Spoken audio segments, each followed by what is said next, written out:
Friends ನೋಡಿ ಇವತ್ತಿನ ವಿಡಿಯೋದಲ್ಲಿ ಸುಗಿ ಉಂಡೆ ಮಾಡೋಣ. ಇದು ನೋಡಿ, ಇದು ಒಬ್ಬಟ್ಟು ಹೂರಣ ಮಿಕ್ಕಿರುತ್ತಲ್ವ, ಒಬ್ಬಟ್ಟು ಮಾಡಿ ಅದರಿಂದ ಮಾಡ್ತಾ ಇರೋದು. ಈ ಒಬ್ಬಟ್ಟು ಮಾಡಿದಾಗ ಸ್ವಲ್ಪ ಇಲ್ಲ ಮೈದಾ ಹಿಟ್ಟು ಕಲಸಿರ್ತೀವಲ್ವ, ಕಣಕ ಇಲ್ಲ ಹೂರಣ ಯಾವುದಾದ್ರೂ ಒಂದು ಮಿಕ್ಕುತ್ತೆ. ಇದು ಸ್ವಲ್ಪ ಮಿಕ್ಕಿದಾಗ ಮತ್ತೆ ಒಬ್ಬಟ್ಟು ಮಾಡೋದಂದರೆ ಸ್ವಲ್ಪ ಕೆಲಸ ಜಾಸ್ತಿ. ಅದಕ್ಕೆ ಏನು ಮಾಡಿ, ಈ ಥರ ಸಣ್ಣ ಸಣ್ಣ ಉಂಡೆ ಮಾಡ್ಕೊಂಬಿಡಿ. ಉಂಡೆ ಮಾಡ್ಕೊಂಡು ನೋಡಿ, ಇಲ್ಲಿ ಒಂದು 100 ಗ್ರಾಮ್ ಅಷ್ಟು ಇದು ತೊಗೊಂಡಿದ್ದೀನಿ ಮೈದಾ ಹಿಟ್ಟು. ಇದಕ್ಕೆ ನೋಡಿ ಒಂದೇ ಒಂದು ಚಿಟಿಕೆ ಉಪ್ಪು ಹಾಕ್ಕೊಳ್ಳಿ. ಉಪ್ಪು ಜಾಸ್ತಿ ಹಾಕಬೇಡಿ, ಒಂದು ಸ್ವಲ್ಪ ಒಂದು ಚಿಟಿಕೆ ಅಷ್ಟು ಉಪ್ಪು ಹಾಕ್ಕೊಳ್ಳಿ. ಕಲರ್ಗೋಸ್ಕರ ಒಂದು ಸ್ವಲ್ಪ ಒಂದು 1/4 ಸ್ಪೂನ್ ಚೂರು ಅರಿಶಿನ ಪುಡಿ ಒಂಚೂರು ಹಾಕ್ಕೊಳ್ಳಿ. ಅಡುಗೆ ಸೋಡಾ ಸ್ವಲ್ಪ ಜಾಸ್ತಿ ಹಾಕಬೇಡಿ, ಅದನ್ನು ಅಷ್ಟೇ ನೋಡಿ. ಇಷ್ಟೊಂದು ಚಿಟಿಕೆ ಅಷ್ಟೊಂದು ಚೂರು, ಅಂದರೆ ಸ್ವಲ್ಪ ಮೇಲೆ ಇದು ಸಾಫ್ಟಾಗಿ ಬರಲಿ ಅಂದ್ಬಿಟ್ಟು. ಇಲ್ಲಾಂದರೆ ಮೈದಾ ಹಿಟ್ಟು ಸ್ವಲ್ಪ ಗಟ್ಟಿ ಇರುತ್ತೆ, ಒಂಚೂರು ಹಾಕ್ಕೊಳ್ಳಿ. ಈಗ ಇಷ್ಟನ್ನು ಕಲಿಸ್ಕೊಳ್ಳೋಣ. ಸ್ವಲ್ಪ ಮಿಕ್ಸ್ ಮಾಡಿಬಿಟ್ಟು, ಎಣ್ಣೆ ಏನು ಬೇಡ, ನೀರು ಹಾಕ್ಬಿಟ್ಟು ಕಲಿಸ್ಕೊಳ್ಳೋಣ. ಚೆನ್ನಾಗಿರುತ್ತೆ ಫ್ರೆಂಡ್ಸ್ ಇದು ಸುಗಿ ಉಂಡೆ ಅಂದ್ಬಿಟ್ಟು.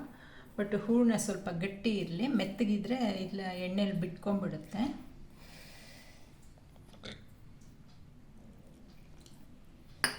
ಸ್ವಲ್ಪ ಇದು ದೋಸೆ ಹಿಟ್ಟೆಲ್ಲ ಇರುತ್ತಲ್ವ, ಆ ಹದ ಕಲಿಸ್ಕೊಳ್ಳಿ.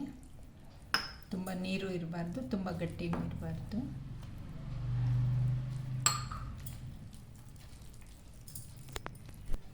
ನೋಡಿ ಫ್ರೆಂಡ್ಸ್, ಸ್ವಲ್ಪನೇ ನೀರು ಹಾಕ್ಕೊಂಡು ಈ ಹದ ಕಲಿಸ್ಕೊಳ್ಳಿ. ನೋಡಿ ಗೊತ್ತಾಗ್ತಾ ಇದೆ, ದೋಸೆ ಹಿಟ್ಟೆಲ್ಲ ಇರುತ್ತಲ್ವ ಆ ಹದ ಇರಲಿ.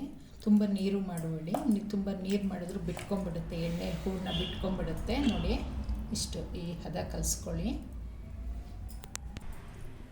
ನೋಡಿ ಫ್ರೆಂಡ್ಸ್, ಎಣ್ಣೆ ಕಾಯಕ್ಕೆ ಇಟ್ಟಿದ್ದೀನಿ. ಇದು ಸ್ವಲ್ಪ ಚಿಕ್ಕ ಬಾಣಲೆಯಲ್ಲಿ ಇಟ್ಕೊಳ್ಳಿ. ಸ್ವಲ್ಪ ಮುಳುಗಬೇಕಿದು, ಕಮ್ಮಿ ಎಣ್ಣೆ ಹಾಕ್ಕೋಬೇಡಿ, ಸ್ವಲ್ಪ ಜಾಸ್ತಿನೇ ಹಾಕ್ಕೊಳ್ಳಿ. ಅದಕ್ಕೆ ಚಿಕ್ಕ ಬಾಣಲೆ ಇಟ್ಕೊಂಡಿದ್ದೀನಿ. ಇದು ಒಂದೊಂದಾಗಿ ಇದಕ್ಕೆ ಹಾಕ್ಕೊಳ್ಳೋಣ. ಮೈದಾ ಹಿಟ್ಟು ಕಲಿಸ್ಕೊಂಡಿದ್ದೀವಲ್ವ, ಅದಕ್ಕೆ ಹಾಕ್ಕೊಳ್ಳೋಣ. ನೋಡಿ ಹೂರಣ ಗಟ್ಟಿ ಇರಬೇಕು ನೋಡಿ, ಈ ರೀತಿ.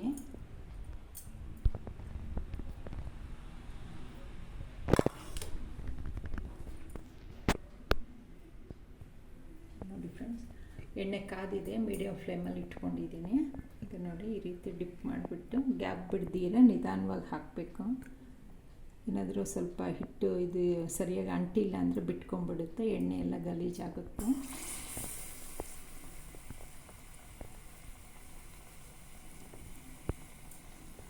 ಅದ್ರ ಮೇಲೆ ಸ್ವಲ್ಪ ಬಿಡಿ. ನಾವು ಬಿಟ್ಟಾದಮೇಲೆ ಇದು ಮೈದಾ ಹಿಟ್ಟು ನಮ್ಮ ಕೈಯಲ್ಲಿ ಅಂಟ್ಕೊಂಡಿರುತ್ತಲ್ವ, ಅದನ್ನು ಸ್ವಲ್ಪ ಮೇಲೆ ಬಿಡಿ, ಅವಾಗ ಸ್ವಲ್ಪ ಇದಾಗಲ್ಲ.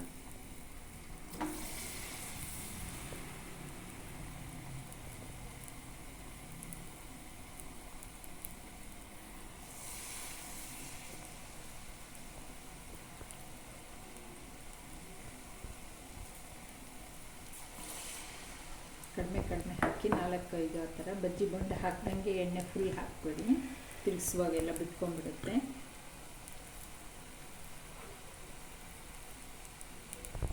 ನೋಡಿ ಫ್ರೆಂಡ್ಸ್, ಈ ರೀತಿ ನಿಧಾನವಾಗಿ ತಿರುಗಿಸ್ಕೊಳ್ಳಿ.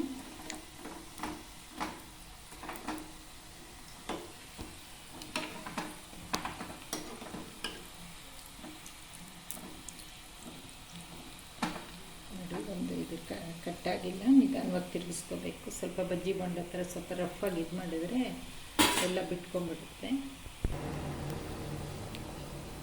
ನೋಡಿ ಫ್ರೆಂಡ್ಸ್, ಆಗಿದೆ, ಸಾಕು, ತೆಗೆದುಬಿಡೋಣ.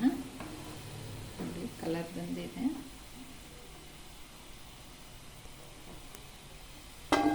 ಮೀಡಿಯಮ್ ಫ್ಲೇಮಲ್ಲೇ ಇಟ್ಕೊಳ್ಳಿ, ಎಣ್ಣೆ ಕಡಿಮೆ ಹಾಕಿದ್ದೀನಲ್ವ.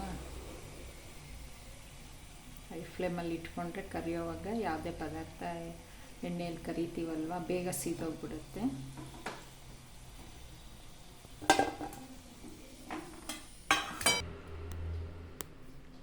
ನೋಡಿ ಫ್ರೆಂಡ್ಸ್, ನೆಕ್ಸ್ಟ್ ಬ್ಯಾಚ್ ಹಾಕೋಣ.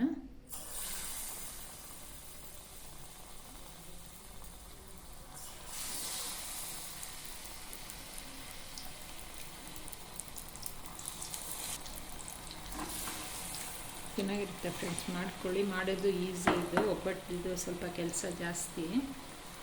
ಇದು ಹೂರಣ ಇದ್ರೆ ಒಂದು 5 ನಿಮಿಷದಲ್ಲಿ ಮಾಡ್ಕೋಬೋದು. ನೋಡಿ ಫ್ರೆಂಡ್ಸ್, ಸುಗಿ ಉಂಡೆ ರೆಡಿ ಆಯಿತು. ನೋಡಿ ಯಾವ ರೀತಿ ಬಂದಿದೆ ಅಂದ್ಬಿಟ್ಟು ಒಂದು ಮುರಿದು ತೋರಿಸ್ತೀನಿ. ನೋಡಿ ಸಾಫ್ಟಾಗಿ ಚೆನ್ನಾಗಿರುತ್ತೆ. ಏನಂದರೆ ಒಂದೇ ಒಂದು ಚಿಟಿಕೆ ಸೋಡಾ ಹಾಕಿದ್ದೀನಿ, ಹಾಕದೇ ಇದ್ರೂ ನಡೆಯುತ್ತೆ. ಹಾಕಿದ್ರೆ ಸ್ವಲ್ಪ ಈ ಮೇಲಿಂದ ಇದು ಗಟ್ಟಿ ಬರುತ್ತೆ ಹಾಕದೇ ಇದ್ದರೆ. ಮೈದಾ ಹಿಟ್ಟು ಅದಕ್ಕೆ ಒಂದು ಚಿಟಿಕೆ ಹಾಕಿದ್ದೀನಿ ಸಾಫ್ಟಾಗಿರಲಿ ಅಂದ್ಬಿಟ್ಟು. ಮಾಡ್ಕೊಳ್ಳಿ ಒಂದ್ಸರಿ ನೀವು, ಚೆನ್ನಾಗಿರುತ್ತೆ ತಿನ್ನೋಕ್ಕೆ.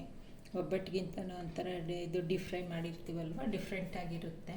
ಹೂರಣ ಇದ್ದರೆ ಒಂದು ಸ್ವಲ್ಪ ಒಬ್ಬಟ್ಟು ಮಾಡಿದಾಗ ಮಿಕ್ಕಿರುತ್ತಲ್ವ, ಅದರಿಂದ ಮಾಡ್ಕೊಳ್ಳಿ. ನೋಡಿ ಫ್ರೆಂಡ್ಸ್, ನನ್ನ ಇದು ರೆಸಿಪಿಗಳೆಲ್ಲ ಇಷ್ಟ ಆದರೆ ಎಲ್ಲರಿಗೂ ಶೇರ್ ಮಾಡಿ, ಸಬ್ಸ್ಕ್ರೈಬ್ ಮಾಡಿ ನನ್ನ ಚಾನಲ್ಗೆ.